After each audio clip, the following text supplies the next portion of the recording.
and welcome to another episode of Let's Talk About Myths, baby! And, well, today I am here with a reading episode. Not because it's what was originally scheduled, but because it's all I can manage.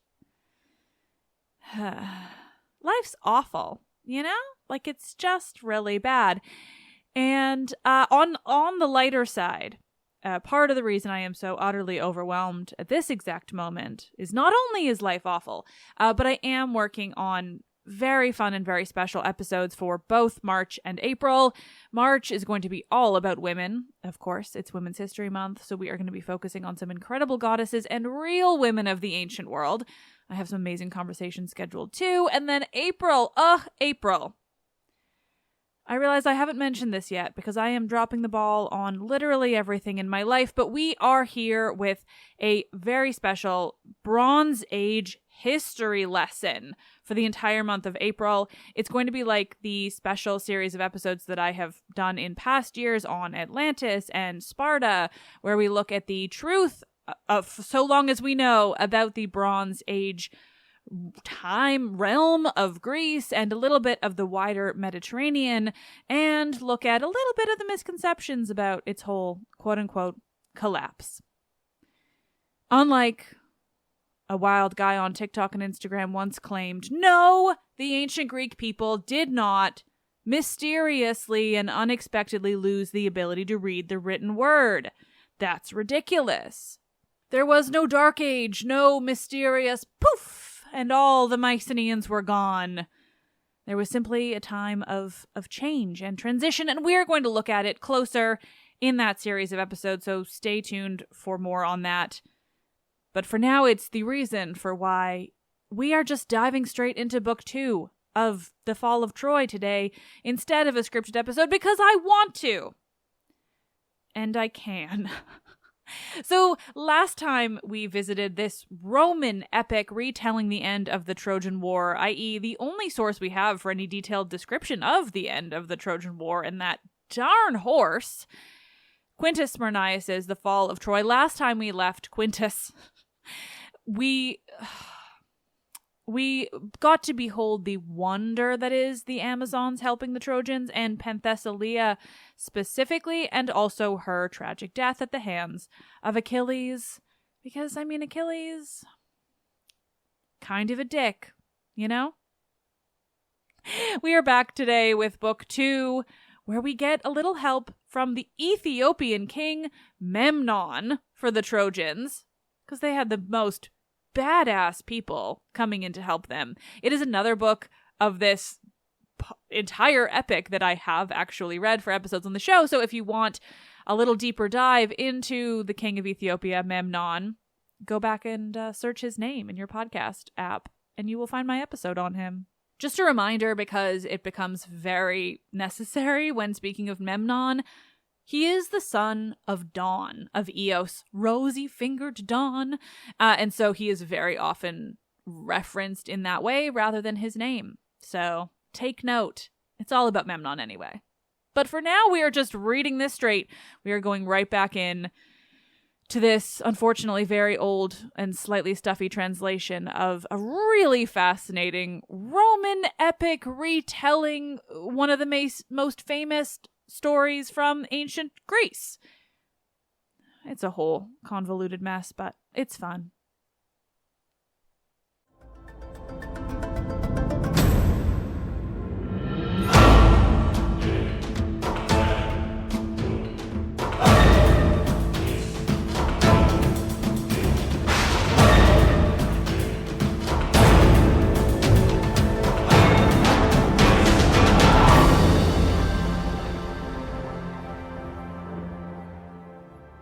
This is Quintus Smyrnaeus' The Fall of Troy, translated by A.S. Way, Book 2.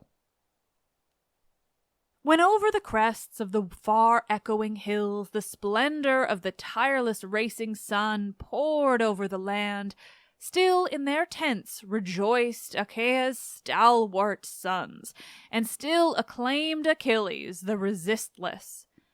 But in Troy still mourned her people. Still from all her towers seaward they strained their gaze, for one great fear gripped all their hearts, to see that terrible man at one bound overleap their high-built wall, then smite with the sword all people there within, and burn with fire fanes, palaces, and homes. And old Thymoetes spoke to the anguished ones. Friends, I have lost hope. My heart sees naught, or help, or bulwark from the storm of war, now that the aweless Hector, who was once Troy's mighty champion, is in dust laid low. Not all his might availed to escape the fates, but overborne he was by Achilles' hands, the hands that would, I verily deem, bear down a god if he defied him to the fight, even as he overthrew this warrior queen, Penthesilea, battle-reveling, from whom all other Argives shrank in fear. She was marvelous. When at the first I looked on her, it seemed a blessed one from heaven had come down hitherward to bring light to our darkness. Vain hope, vain dream. Go to, let us take counsel. What to do were best for us? Or shall we still maintain a hopeless fight against these ruthless foes? Or shall we straightway flee, a city doomed? Doomed, for nevermore may we withstand Argives in fighting field, when in the front of battle pitiless Achilles storms. Then spoke Laomedon's son, the ancient king. No, friend, and all you other sons of Troy, and you strong war helpers, flinch we not, faint-hearted, from defense of fatherland. Yet let us go not forth the city gates to battle with that foe. No, from our towers and from our ramparts let us make defense, till our new champion comes, the stormy heart of Memnon. Lo, he comes, leading on hosts numberless, Ethiopia's swarthy sons. By now, I trow, he is nigh unto our gates, for long ago, in sore distress of soul, I sent him urgent summons. Yes, and he gladly promised me to come to Troy and make all end of our woes. And now I trust he is nearly here. Let us endure a little longer then, for better far it is, like brave men in the fight, to die than flee and live in shame amid alien folk. So spoke the old king, but Polydamas, the prudent-hearted, thought not good to war thus endlessly, and spoke his patriot rede. If Memnon has, beyond all shadow of a doubt, pledged himself to thrust dire ruin from us, then do I gainsay not that we await the coming of that godlike man within our walls, yet my heart misgives me, lest, though he with all his warriors come, he comes but to his death, and unto thousands more, our people, not but misery comes thereof. For terribly against us leaps the storm of the Achaeans' might. But now go to, let us not flee afar from this our Troy, to wander to some alien land, and there, in the exile's pitiful helplessness, endure all flouts and outrage. Nor in our own land abide we till the storm of Argive war overwhelms us.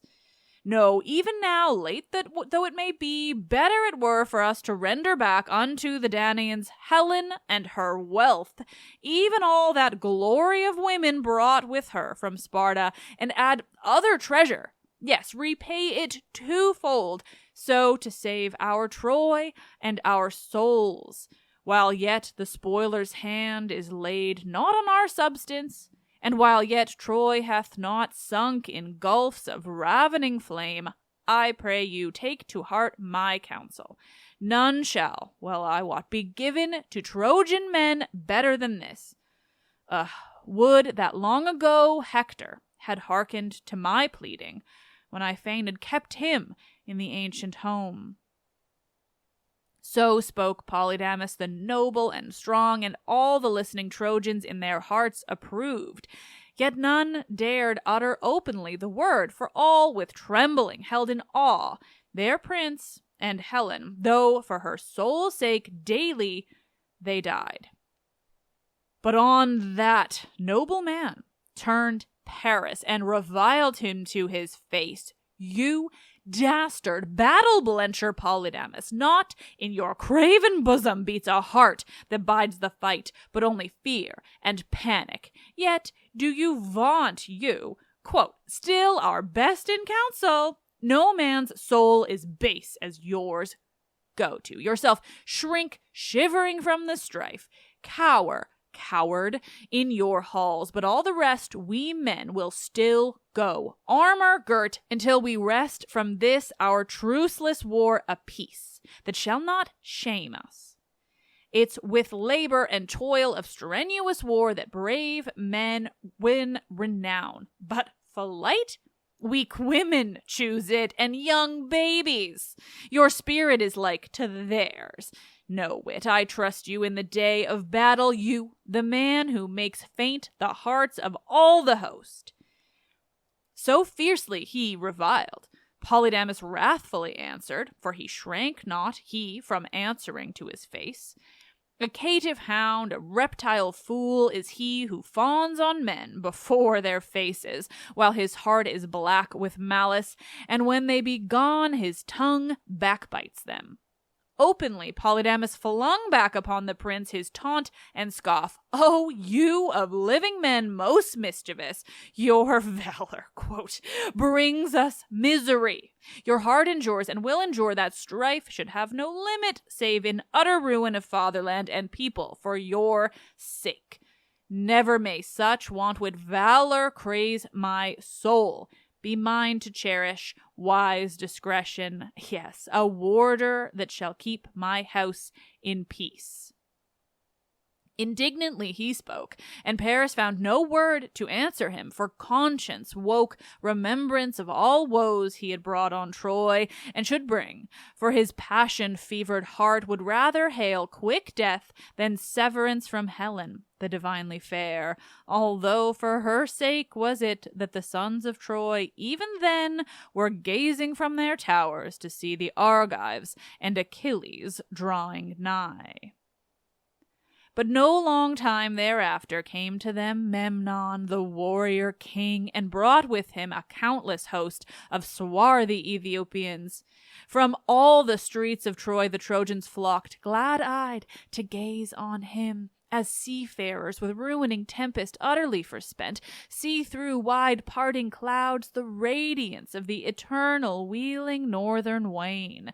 So joyed the Troy folk as they thronged around, and more than all Laomedon's son, for now leaped in his heart a hope that yet the ships might by those Ethiopian men be burned with fire. So giant-like their king was, and themselves so huge a host, and so athirst for fight. Therefore, with all observance, welcomed he the throng son of the Lady of the Dawn with goodly gifts and with abundant cheer.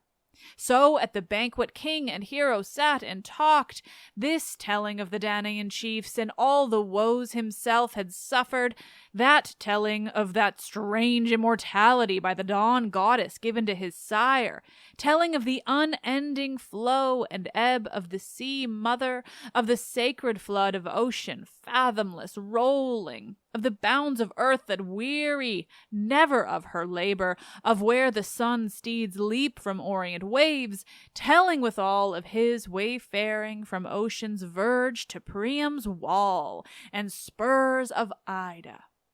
Yes, he told how his strong hand smote the great army of the Solymi, who barred his way, whose deed presumptuous brought upon their own heads crushing ruin and woe. So told he all that marvelous tale, and told of countless tribes and nations seen of him, and Priam heard, and ever glowed his heart within him, and the old lips of answering spoke.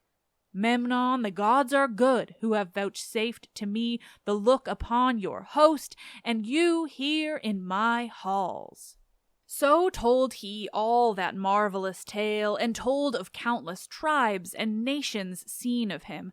And Priam heard, and ever glowed his heart within him, and the old lips answering spoke. Memnon, the gods are good, who have vouchsafed to me the look upon your host, and you here in my halls. Oh, that their grace would so crown this their boon, that I might see my foes all thrust to one destruction by your spears. That well may be, for marvelous like art you to some invincible, deathless one, yes, more than any earthly hero. Wherefore you, I trust, shall hurl wild havoc through their host. But now, I pray you, for this day do you cheer at my feast your heart, and with the morn shall go you forth to battle worthy of you. Then in his hands a chalice deep and wide he raised, and Memnon in all love he pledged in that huge golden cup, a gift of gods.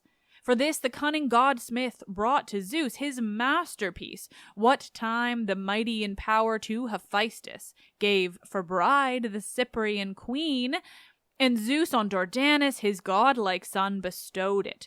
He on Erichthonius to Tros, the great heart gave it.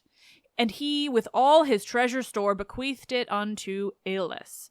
And he gave that wonder to Laomedon, and he to Priam, who had thought to leave the same to his own son. Fate ordered otherwise, and Memnon clasped his hands about that cup, so peerless, beautiful, and his heart marveled. And thus he spoke unto the king.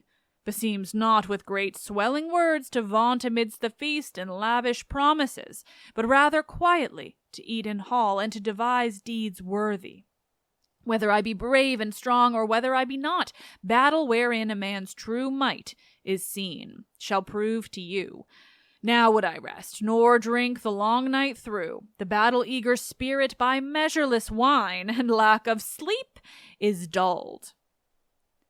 Marveled at him the old king, and he said, As seems you good touching the banquet, do after your pleasure. I, when you are loth, will not constrain thee. Yes, unmeet it is to hold back him who fain would leave the board, or hurry from one's halls who fain would stay. So is the good old law with all true men. Then rose that champion from the board, and passed thence to his sleep, his last. And with him went all others from the banquet, to their rest, and gentle sleep slid down upon them soon. But in the halls of Zeus, the lightning lord, feasted the gods the while, and Cronos' son, all-father of his deep foreknowledge, spoke amidst them of the issues of the strife. Be it known unto you all, tomorrow shall bring by yonder war affliction swift and sore, for many mighty horses shall you see in either host, beside their chariots slain, and many heroes perishing. Therefore you remember these my words, however you grieve for dear ones. Let none clasp my knees in prayer, since even to us relentless are the fates. So warned he them, which knew before that all should from the battle stand aside, however heart-wrung, that none, petitioning for a son or dear one, should come to Olympus vainly.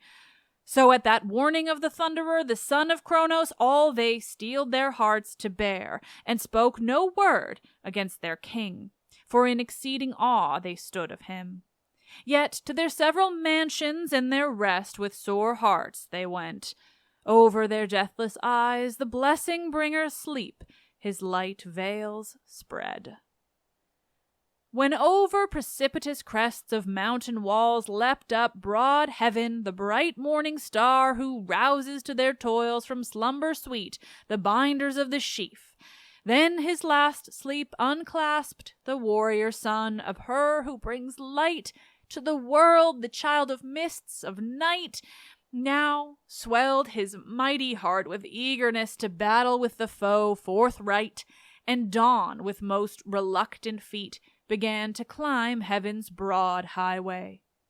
Then did the Trojans gird their battle harness on, then armed themselves the Ethiopian men, and all the mingled tribes of those war helpers that from many lands to Priam's aid were gathered. Forth the gates swiftly they rushed, like darkly lowering clouds which Cronus' son, when storm is rolling up, herds together through the welkin wide. Swiftly the whole plain filled. Onward they streamed like harvest-ravaging locusts, drifting in on fashion in heavy brooding rain clouds over wide plains of earth, an irresistible host bringing wan famine on the sons of men. So in their might and multitude they went. The city streets were all too straight for them marching. Up soared the dust from underfoot. From far the Argives gazed, and marveling saw their onrush, but with speed arrayed their limbs in brass, and in the might of Peleus' son put their glad trust. Amidst them rode he on like to a giant Titan, glorying in steeds and chariot, while his armor flashed splendor around in sudden lightning gleams. It was as when the sun from utmost bounds of earth encompassing ocean comes, and brings light to the world, and flings his splendor wide through heaven, and earth and air laugh all around. So glorious mid the Argives Peleus' son rode onward.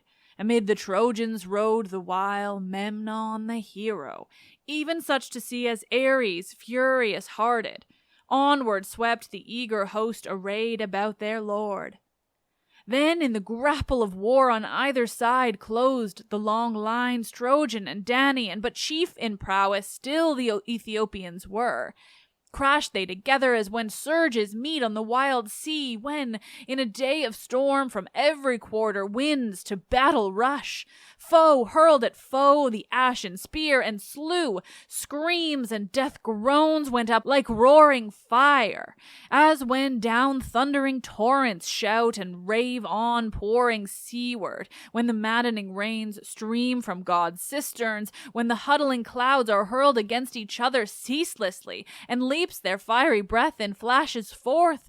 So beneath the fighters' trampling feet the earth thundered, and leapt the terrible battle yell through frenzied air, for the mad war cries were.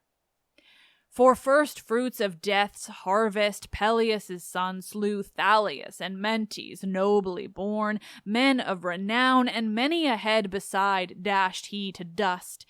As in its furious swoop a whirlwind shakes dark chasms underground, and earth's foundations crumble and melt away around the deep roots of the shuddering world, so the ranks crumbled in swift doom to the dust before the spear and fury of Peleus' son.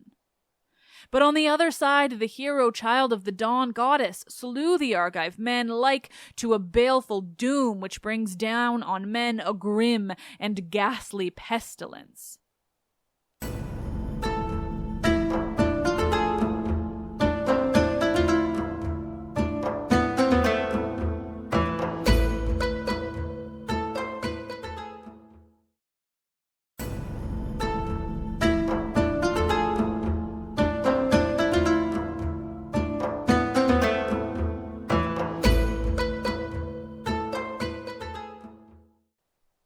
First slew he Phaeron, for the bitter spear plunged through his breast, and down on him he hurled goodly Eurystheus. Battle revelers both, dwellers in Thrius by Alpheus' streams, which followed Nestor to the god-built burge of Ilium. But when he had laid these low against the son of Neleus, pressed he on eager to slay. Godlike Antilochus strode forth to meet him, sped the long spear's flight, yet missed him, for a little he swerved, but slew his Ethiopian comrade, son of Parasus. Wroth for his fall against Antilochus, he leapt, as leaps a lion mad of mood upon a boar, the beast that flinches not from fight with man or brute, whose charge is a flash of lightning, so was his swift leap. His foe Antilochus caught a huge stone from the ground, hurled, smote him, but unshaken abode his strength, for the strong helm crest fenced his heart from death, but rang the morion round his brows. His heart kindled with terrible fury at the blow more than before against Antilochus. Like seething cauldron boiled his maddened might. He stabbed, for all his cunning of fence, the son of Nestor above the breast. The crashing spear plunged to the heart, the spot of speediest death. Then upon all the Danaans at his fall came grief, but anguish-stricken was the heart of Nestor most of all, to see his child slain in his sight, for no more bitter pang smites the heart of man than when a son perishes and his father sees him die. Therefore, albeit unused to melting mood, his soul was torn with swift agony for the son by black death slain. A wild cry hastily to Thrasymedes did he send afar. Hither to me, Thrasymedes, war-renowned. Help me to thrust back from my brother's corpse, yes, from mine hapless son, his murderer, that so ourselves may render to our dead all dues of mourning. If you flinch for fear, no son of mine are you, nor of the line of Periclymenus, who dared withstand Hercules' self. Come to the battle toil, for grim necessity oftentimes inspires the very coward with courage of despair. Then at his cry that brother's heart was stung with bitter grief. Swift for his help drew nigh Phereus, on whom for his great prince's fall came anguish. Charged these warriors too, that to face strong Memnon in the gory strife. As when two hunters amid a forest mountain folds, eager to take the prey, rush on to meet a wild boar or a bear, with hearts afire to slay him, but in furious mood he leaps on them and holds at bay the might of men, so swelled the heart of Memnon. Nigh drew they, yet vainly essayed to slay him as they hurled the long spears, but the lances glanced aside far from his flesh. The Dawn Queen turned them thence. Yet fell their spears not vainly to the ground. The lance of fiery-hearted Phereus, winged with eager speed, dealt death to Meges' son, Polymnius. Laomedon was slain by the wrath of Nestor's son for a brother dead. The dear one Memnon slew in battle rout, and whom the slayers wore unwearied hands, now stripped of all his brazen battle gear. Not recking he of Thrasymedes' might, nor of stout Phereus, who were unto him but weaklings. A great lion seemed he there, standing above a hart, as jackals they that, howso hungry, dare not come too nigh. But hard thereby the father gazed thereon in agony, and cried the rescue cry to other his war comrades for their aid against the foe. Himself too burned to fight from his war car, for yearning for the dead goaded him to the fray beyond his strength. Ay, and himself had been on his dear son laid, numbering with the dead, had not the voice of Memnon stayed him even in to act to rush upon him, for he reverenced in his heart the white hairs of an age-mate of his sire. Ancient, he cried, it were my shame to fight with one so much mine elder. I am not blind unto honor. Verily I weened that this was some young warrior. When I saw you facing thus the foe, my bold heart hoped for contest worthy of my hand and spear. No, draw you back afar from the battle toil and bitter death. Go, lest how lothsome, however, I smite you of sore need. No, fall not you beside your son, against a mightier man fighting, lest men with folly you should charge, for folly it is that braves overmastering might. He spoke, and answered him that warrior old. No, Memnon, vain was that last word of yours. None would name fool the father who essayed, battling with foes for his son's sake, to thrust the ruthless slayer back from that dear corpse. But that yet my strength were whole in me, that you might know my spear. Now can you vaunt proudly. A young man's heart is bold and light his wit. Uplifted is your soul and vain your speech. If in my strength of youth you had met me, your friends had not rejoiced. For all your might, but me, the grievous weight of age bows down, like an old lion, whom a cur may boldly drive back from the fold, for that he cannot, in his wrath's despite, maintain his own cause, being toothless now and strengthless, and his strong heart tamed by time. So well the springs of olden strength no more now in my breast. Yet I am stronger still than many men. My gray hairs yield to few that have within them all the strength of youth. So drew he back a little space, and left lying in dust his son, since now no more lived in the once lithe limbs the olden strength, for the year's weight lay heavy on his head. Back leapt Thrasymedes likewise, spearman good, and battle-eager Phereus, and the rest, their comrades, for that slaughter-dealing man pressed hard on them.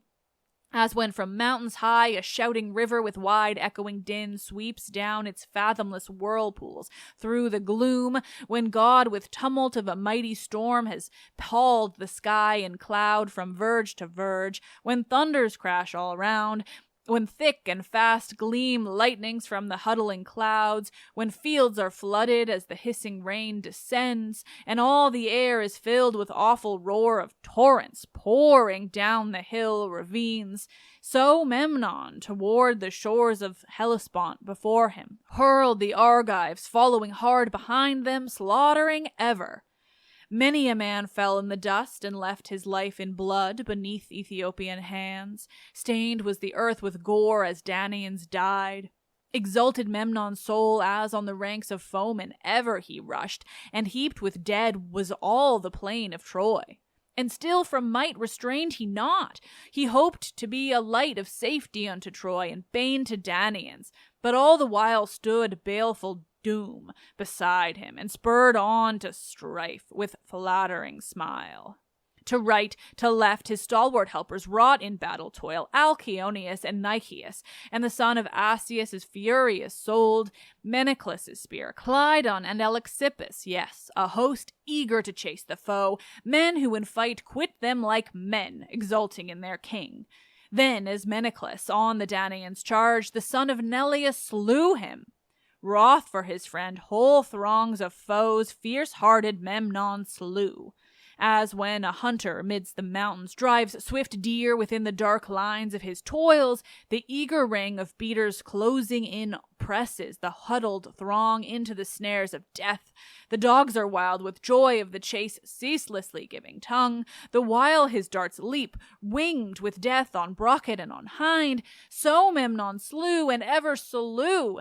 His men rejoiced, the while in panic-stricken rout before that glorious man the Argives fled. As when from a steep mountain's precipice brow leaps a huge crag, which all resistless Zeus by stroke of thunderbolt has hurled down on the crest, crash oakwood copses, echo long ravines, shudders the forest to its rattle and roar, and flocks therein and herds and wild things flee, scattering, as bounding, whirling, it descends with deadly, pitiless onrush. So his foes fled from the lightning flash of Memnon's spear. Then to the side of Aeacus' mighty son came Nestor. Anguished for his son, he cried, "Achilles, you great bulwark of the Greeks, slain is my child. The armor of my dead has Memnon, and I fear me lest his corpse be cast a prey to dogs. Haste to his help. True friend is he who still remembers a friend, though slain, and grieves for one no more." Achilles heard, his heart was thrilled with grief. He glanced across the rolling battle, saw Memnon, saw where in throngs the Argives fell beneath his spear. Forthright he turned away from where the rifted ranks of Troy fell fast before his hands, and thirsting for the fight, wroth for Antilochus and the others slain, came face to face with Memnon. In his hands that godlike hero caught up from the ground a stone, a boundary mark between fields of wheat, and hurled down on the shield of Peleus' son it crashed. But he, the invincible, shrank not before the huge rock shard, but, thrusting out his long lance, rushed to close with him, afoot, for his steeds stayed behind the battle rout. On the right shoulder above the shield he smote and staggered him, but he, despite the wound, fought on with heart unquailing. Swiftly he thrust and pricked with his strong spear Achilles' arm. Forth gushed the blood. Rejoicing with vain joy to Aeacus' son, with arrogant words he cried, "Now shall you in your death fill up, I trow, your dark doom. Overmastered by my hands, you shall not from this fray escape alive. Fool, wherefore have you ruthlessly destroyed Trojans and vaunted you the mightiest of man, a deathless Nereid's son? Ha! Now your doom has found you. Of birth divine am I, the Dawn Queen's mighty son, nurtured afar by lily-slender Hesperiid maids, beside the ocean river. Therefore not from you nor grim battle do I shrink, knowing well how far my goddess mother does transcend a Nereid, whose child you vaunts to be. To gods and men my mother brings light. On her depends the issue of all things, works great and glorious in Olympus, wrought whereof comes blessing unto men.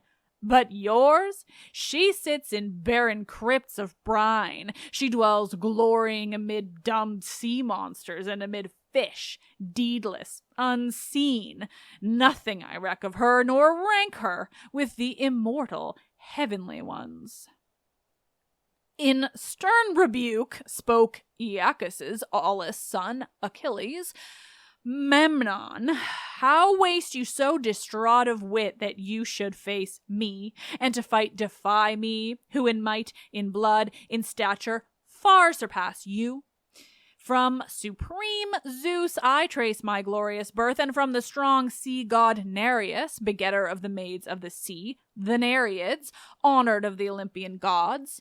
And chiefest of them all is Thetis, wise with wisdom, world-renowned, for in her bowers she sheltered Dionysus, chased by might of murderous Lycurgus from the earth. Yes, and the cunning godsmith welcomed she within her mansion, when from heaven he fell. Yes, and the lightning lord she once released from bonds. The all-seeing dwellers in the sky remember all these things, and reverence my mother Thetis in divine Olympus. Yes, that she is a goddess shall you know when to your heart the brazen spear shall pierce, sped by my might. Patroclus' death I avenged on Hector, and Antilochus on you will I avenge. No weakling's friend you have slain, but why, like witless children, stand we here babbling our parents' fame and our own deeds? Now is the hour when prowess shall decide. Then from the sheath he flashed his long, keen sword, and Memnon his, and swiftly in fiery fight closed they, and rained the never-ceasing blows upon the bucklers, which, with craft divine, Hephaestus' self had fashioned. Once and again clashed they together, and their cloudy crests touched, mingling all their tossing storm of hair. And Zeus, for that he loved them both, inspired with prowess each, and mightier than they want, he made them tireless, nothing like to men, but gods, and gloated over the two the queen of strife. In eager fury these thrust swiftly out the spear, with fell intent to reach the throat between buckler rim and helm, thrust many a time and oft, and now would aim the point beneath the shield, above the greave, now close beneath the corslet, curious wrought, that lapped the stalwart frame. Hard, fast they lunged, and on their shoulders clashed the arms divine. Roared to the very heavens the battle shout of warring men, of Trojans, Ethiopians, and Argives mighty-hearted, while the dust rolled up from beneath their feet, tossed to the sky in stress of battle, labor, great and strong. As when a mist enshrouds the hills, what time rolls up the rain clouds, and the torrent beds roar as they fill with rushing floods, and howls each gorge with fearful voices, shepherds quake to see the waters down rush, and the mist screen deer to wolves, and all the wild fierce things nursed into the wide arms of the forest. So around the fighters' feet the choking dust hung, hiding their fair splendor of the sun and darkening all the heavens. Sore distressed with dust and deadly conflict were the folk. Then with a sudden hand some blessed one swept the dust pall aside, and the gods saw the deadly fates hurling the charging lines together in the unending wrestle locked of that grim conflict, saw where never ceased Ares from hideous slaughter, saw the earth crimsoned all around with rushing streams of blood, saw where dark havoc gloated over the scene, saw the wide plain with corpses heaped, even all bounded between Simois and Xanthus, where they swept from Ida down to Hellespont. But when long lengthened out the conflict was of those two champions, and the might of both in that strong tug and strain was equal matched, then, gazing from Olympus's far-off heights, the gods joyed, some in the invincible son of Peleus, others in the goodly child of old Tithonus and the queen of dawn. Thundered the heavens on high from east to west, and roared the sea from verge to verge, and rocked the dark earth beneath the heroes' feet, and quaked proud Nereus' daughters all around Thetis, thronged in grievous fear for mighty Achilles' sake, and trembled for her son, the child of the mist, as in her chariot through the sky she rode. Marveled the daughters of the sun who stood near her around that wondrous splendor ring traced for the race course of the tireless sun by Zeus, the limit of all nature's life and death, the daily round that makes up eternal circuit of the rolling years. And now amongst the blessed bitter feud had broken out, but by behest of Zeus the twin fates suddenly stood beside these two. One dark, her shadow fell on Memnon's heart. One bright, her radiance haloed Peleus' son. And with a great cry the immortals saw, and filled with sorrow they of the one part were, they of the other with triumphant joy. Still in the midst of blood-stained battle rout those heroes fought, unknowing of the fates now drawn so nigh, but each at other hurled his whole heart's courage, all his bodily might. You had said that in the strife of that dread day huge, tireless giants or strong Titans war, so fiercely blazed the wildfire of their strife. Now, when they clashed with swords, now when they leapt huge hurling stones, nor either would give back before the hail of blows, nor quailed. They stood like storm-tormented headlands, steadfast, clothed with might past words, unearthly, for the two alike could boast their lineage of high Zeus. Therefore between these Enyo lengthened out the even-balanced strife, while ever they in that grim wrestle strained their utmost. They and their dauntless comrades round their kings with ceaseless fury toiling, till their spears stood shivered, all in shields of warriors slain, and all the fighters woundless, none remained. But from all limbs streamed down into the dust the blood and sweat of that unresting strain of fight, and earth was hidden with the dead, as heaven is hidden with clouds when meets the sun the goat star and the shipman dreads the deep. As charged the lines, the snorting chariot steeds trampled the dead, as on the myriad leaves you trample in the woods at entering in of winter when the autumn tide is past. Still amid the corpses and the blood fought on those glorious sons of gods, nor ever ceased from the wrath of fight. But Eris now inclined the fatal scales of battle, which no more were equal poised. Beneath the breastbone then of godlike Memnon plunged Achilles' sword. Clear through his body all the dark blue blade leapt. Suddenly snapped the silver cord of life. Down in a pool of blood he fell and clashed his massy armor, and earth rang again. Then turned to flight his comrades, panic-struck, and of his arms the Myrmidons stripped the dead, while fled the Trojans and Achilles chased, as whirlwind, swift and mighty, to destroy. Then groaned the dawn, and palled herself in clouds, and earth was darkened. At their mother's hest all the light breathings of the dawn took hands and slid down one long stream of sighing wind to Priam's plain, and floated round the dead, and softly, swiftly caught they up and bore through silver mists the dawn queen's son, with hearts sore aching for their brother's fall, while moaned round them all the air. As on they passed, fell many blood gouts from those pierced limbs down to the earth, and these were made a sign to generations yet to be. The gods gathered them up from many lands, and made thereof a far resounding river, named of all that dwell beneath long Ida's flanks Paphlagonion. As its waters flow between fertile acres, once a year they turn to blood, when comes the woeful day whereon died Memnon. Thence a sick and choking reek streams. You would say that from a wound unhealed, corrupting humors breathed an evil stench. Yes, so the gods ordained, but now flew on, bearing dawn's mighty sun, the rushing winds skimming earth's face, and palled about with night.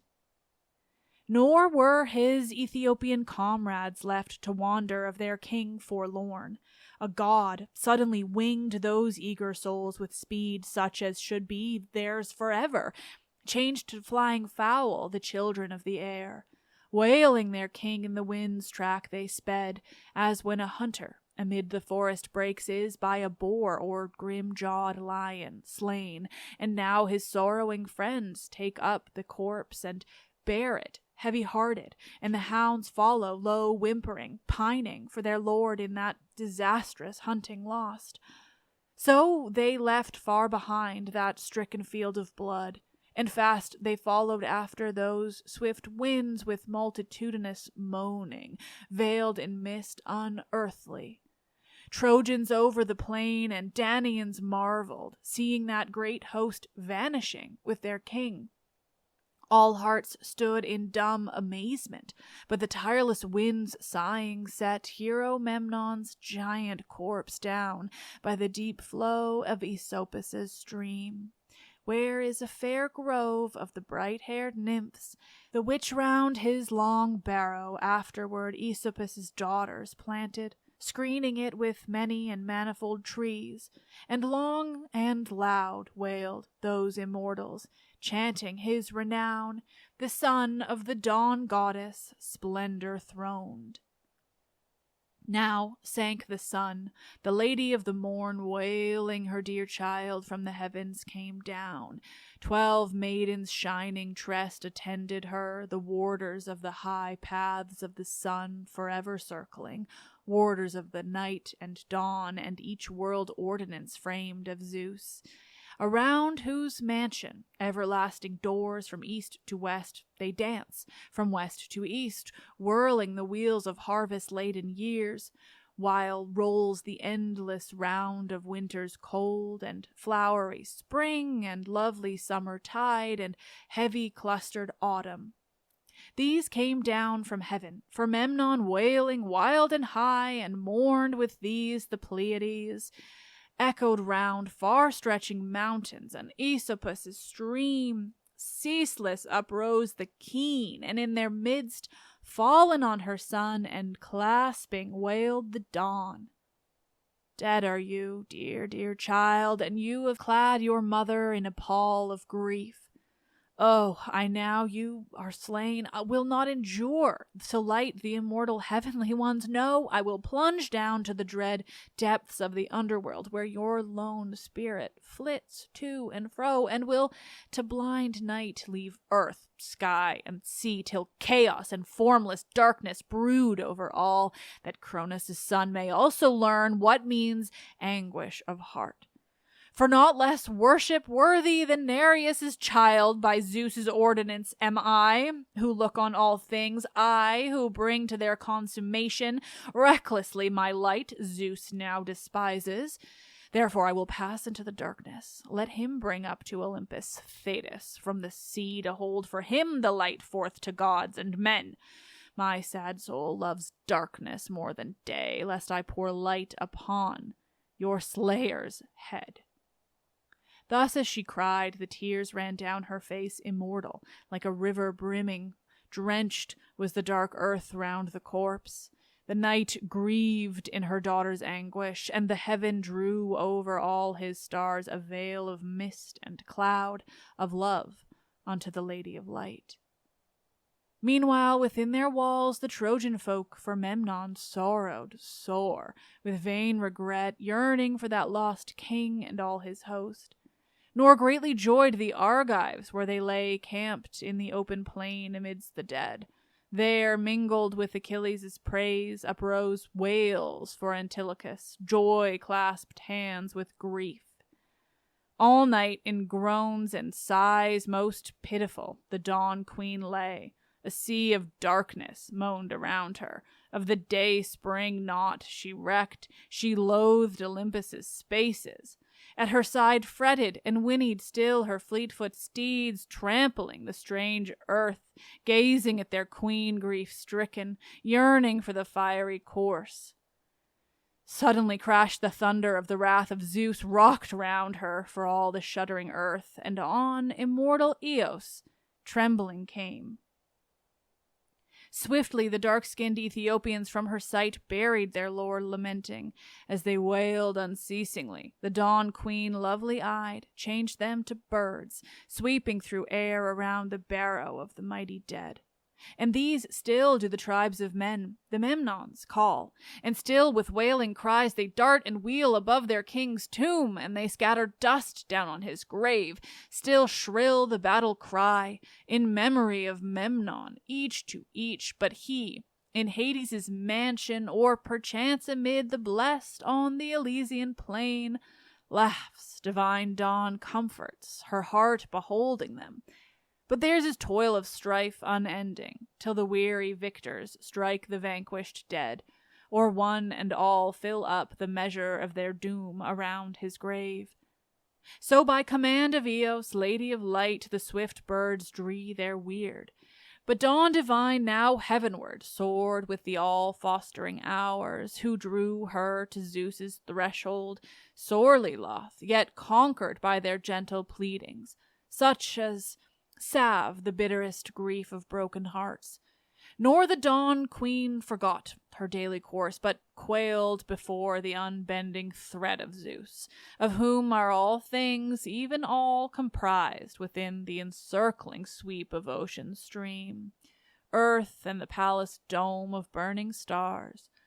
Before her went her Pleiade harbingers. Then she herself flung wide the ethereal gates, and scattering spray of splendor flashed there through.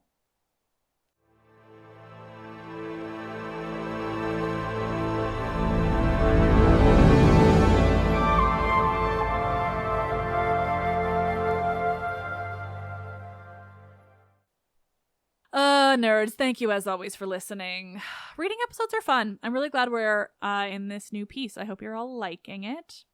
I have to change a lot of words in the moment, so I hope it sounds natural.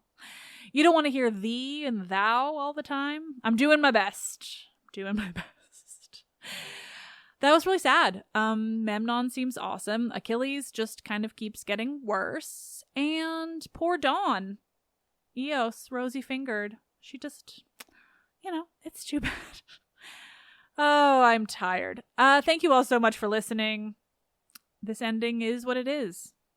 Let's Talk About Myths, Baby is written and produced by me, Liv Albert. Michaela Smith is the Hermes to my Olympians. My assistant producer, Laura Smith, is the production assistant and audio engineer. The podcast is part of the iHeart Podcast Network. Listen on Spotify or wherever you get your podcasts. Help me continue bringing you the world of Greek mythology and the ancient Mediterranean by becoming a patron, where you will get bonus episodes and more. Visit patreon.com/mythsbaby or click the link in this episode's description. I am Liv, and I love this shit.